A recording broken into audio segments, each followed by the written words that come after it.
Hi guys, আসসালামু আলাইকুম। Daily lifestyle blog ভিডিওতে আপনাদের স্বাগতম। চলুন দেখে আসি আজকে দুপুরে কি কি রান্না করলাম।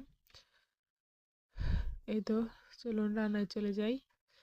এখন রান্না করব ডাঁটা আলু দিয়ে কার্পু মাছ দিয়ে ঝোল। তো মশলা কষিয়ে এখন ডাঁটাটা দিয়ে দিলাম। এখন ভালো করে কষিয়ে নিব।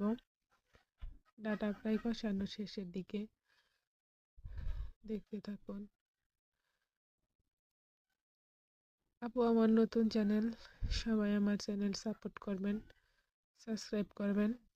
সবাই সবার পাশে না থাকলে এগিয়ে যাওয়া সম্ভব না।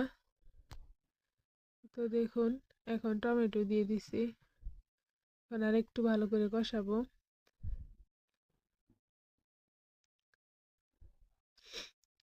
ঠান্ডা লাগছে, বয়সটা একটু শোনা যাইতেছে, কিছু মনে করবেন না। তো এক চুলায় ডাঁটা দিয়ে আর এক চুলায় শাক রান্না করব, ডাঁটা শাক।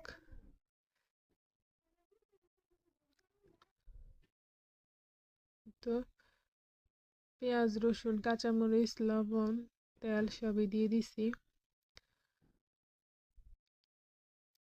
এখন শাকটা দিয়ে দিছি, ওটা ভালো করে রান্না করে নিব।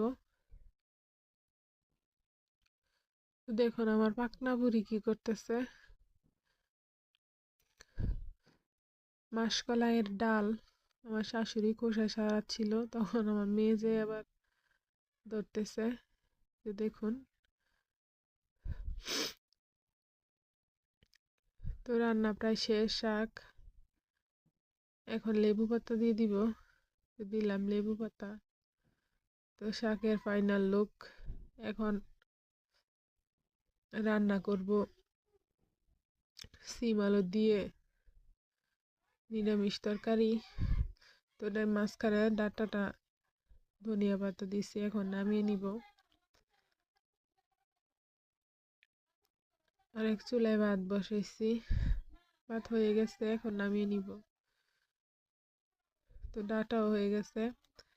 এখন এই তো শিম আলুর মধ্যে প্রথম দিয়ে দিলাম পেঁয়াজ রসুন বাটা, তারপর হলুদ মরিচের গুঁড়া লবণ, এগুলো দিয়ে হাত দিয়ে মাখিয়ে নিব, তারপর চুলায় বসাই দিব।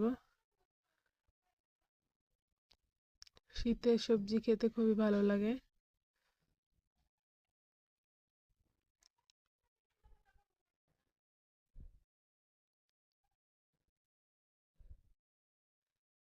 তো মাখানো শেষ, চুলায় বসে দিছি একটু পানি দিয়ে।